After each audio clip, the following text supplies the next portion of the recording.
നമസ്കാരം. Raf talk ഫുട്ബോളിലേക്ക് അവർക്കും സ്വാഗതം. ലലീഗയിലെ റയൽ മാഡ്രിഡിനെ തോൽപ്പിച്ചുകൊണ്ടാണ് FC ബാഴ്സലോണ കിരീടം സ്വന്തമാക്കിയത്. സ്വാഭാവികമായിട്ടും അതിൻ്റെ ഒരു ആവേശവും സന്തോഷവും ഒക്കെ താരങ്ങളിലൊക്കെ ഉണ്ട്. റാഷ്ഫോർഡിനോട് ചോദിക്കുന്നു അദ്ദേഹം ബാഴ്സയിൽ തുടരുമോ. അദ്ദേഹത്തിൻ്റെ മറുപടി, "if I was a magician I would stay at Barcelona." അതിന് പല അർത്ഥങ്ങളുണ്ട്, പല മാനങ്ങളുണ്ട്. ഏതായാലും ബാഴ്സയ്ക്ക് അദ്ദേഹത്തെ നിലനിർത്താൻ താല്പര്യമുണ്ടെങ്കിലും സാമ്പത്തികം ഒരു പ്രശ്നമാണ്. എന്ത് സംഭവിക്കുമെന്നുള്ളത് കാത്തിരുന്ന് കാണണം. റാഷ്ഫോർഡ് നേരത്തെ കുറച്ച് മുമ്പൊക്കെ ആണെങ്കിൽ അവിടെ 100% നിൽക്കുമെന്ന് പറയാമായിരുന്നു. ഇപ്പോൾ അങ്ങനെയല്ല സ്ഥിതി എന്നാണ് ഈ ട്രാൻസ്ഫറുമായി ബന്ധപ്പെട്ട വിവരങ്ങൾ നൽകുന്ന സോഴ്സുകളിൽ നിന്ന് ലഭ്യമാകുന്നത്. അതേസമയം ഇന്നലത്തെ ഗോള്, അതൊരു സൂപ്പർ ഗോളായിരുന്നു. ഫ്രീ കിക്ക് ഗോളിലൂടെ 9ാമത്തെ മിനിറ്റിൽ അദ്ദേഹം റയലിൻ്റെ വലയിലേക്ക് പന്തടിച്ച് കയറ്റി. കിടിലൻ.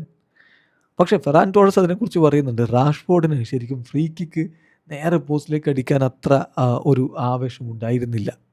പക്ഷെ എല്ലാവരും പറഞ്ഞത് അത് അവൻ അടിക്കണം, അവൻ ഷൂട്ട് ചെയ്യണം എന്നുള്ളതായിരുന്നു. ഒടുവിൽ അത് ഗോളായതിൽ ഞങ്ങൾക്ക് സന്തോഷമുണ്ട് എന്നാണ്.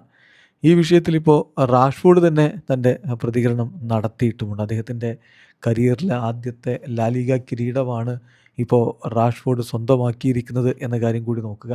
അപ്പോൾ അദ്ദേഹം പറയുന്നു, ശരിയാണ്, ഞാൻ ട്രെയിനിങ് സമയത്തൊക്കെ ഇങ്ങനെ ഫ്രീ കിക്കുകളൊക്കെ എടുക്കാറുണ്ട്.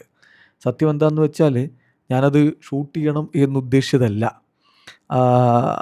ശരിക്കും ആ ഒരു ആംഗിളിൽ കോർട്ടുവ വളരെ ബിഗ് ആയിട്ടുള്ള ഒരാളാണ്. സോ അങ്ങോട്ടേക്ക് പന്തടിച്ച് കയറ്റുക എന്നുള്ളത് അത്ര എളുപ്പമാണെന്ന് എനിക്ക് തോന്നിയിട്ടുണ്ടായിരുന്നില്ല. ഏതായാലും അത് ഗോളാകുമെന്ന് ഞാൻ കരുതിയിട്ടുമില്ല. പക്ഷേ ഡാനിയും പെഡ്രിയും എന്നോട് പറഞ്ഞു, ഷൂട്ട് എന്ന് പറഞ്ഞു. അങ്ങനെയാണ് ഞാനത് ഷൂട്ട് ചെയ്യുന്നത് എന്നുകൂടി അദ്ദേഹം പറയുന്നുണ്ട്. ഏതായാലും ഒടുവിൽ അത് ഗോളായി മാറി, മനോഹരമായ ഗോളായി മാറി. ബാഴ്സയ്ക്ക് കളിയിൽ ലീഡും കൊടുത്തു. ഒടുവിൽ ബാഴ്സ ജയിച്ച് കയറി കിരീടവും പൊക്കി. വീഡിയോ അവസാനിക്കുന്ന ഫുട്ബോൾ ലോകത്തെ കൂടുതൽ വിശേഷങ്ങളുമായി റാഫ് ടോക്സിൽ എത്താം.